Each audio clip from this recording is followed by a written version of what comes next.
ये मीडिया पाकिस्तान की एस्टेब्लिशमेंट के इशारों पे नाच रहा है। पहले भी नाचता रहा है, आज भी नाच रहा है। फर्क ये है कि आज कपड़े उतार के नाच रहा है।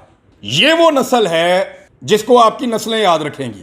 थोड़े दिन पहले एक खबर फैलाई गई कि शहबाज शरीफ को वजीर आजम हाउस में चपेड़े पड़ी हैं। मैंने सख्त अल्फाज में इसकी मुखालफत की थी कि कौन है, किसकी जुर्रत है जो वजीर आजम को चपेड़े मारे। इस रजीम चेंज ऑपरेशन के बाद मैं चौथी मरतबा बेरोजगार हूं। कंट्रोल्ड है ना मीडिया। फिर तो मुझे कहते हैं ये वाली बात करो, मैं नहीं करता तो नौकरी फारिग। इस दफा तो मैंने खुद रिजाइन दिया है।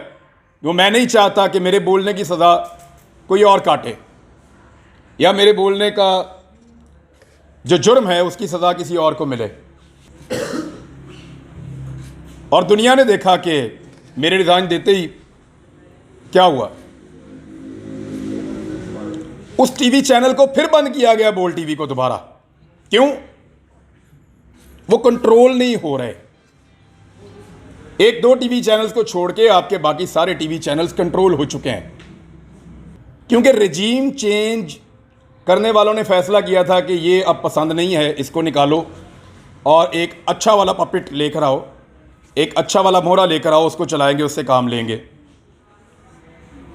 तो जब रजीम चेंज हो गया तो उसके बाद अब आटा महंगा थोड़ी होगा, पेट्रोल महंगा थोड़ी होगा, बिजली महंगी थोड़ी होगी।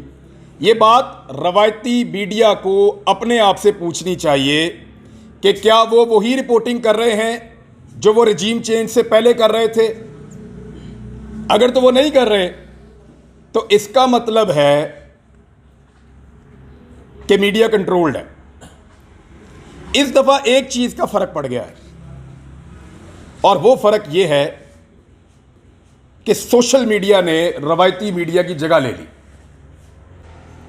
तो सोशल मीडिया पे आपको बैलेंस क्रिएट नहीं करना, आपको सही और गलत का फैसला करके जो आपकी दानिश में ठीक है उसके साथ खड़े हो जाना, डट कर।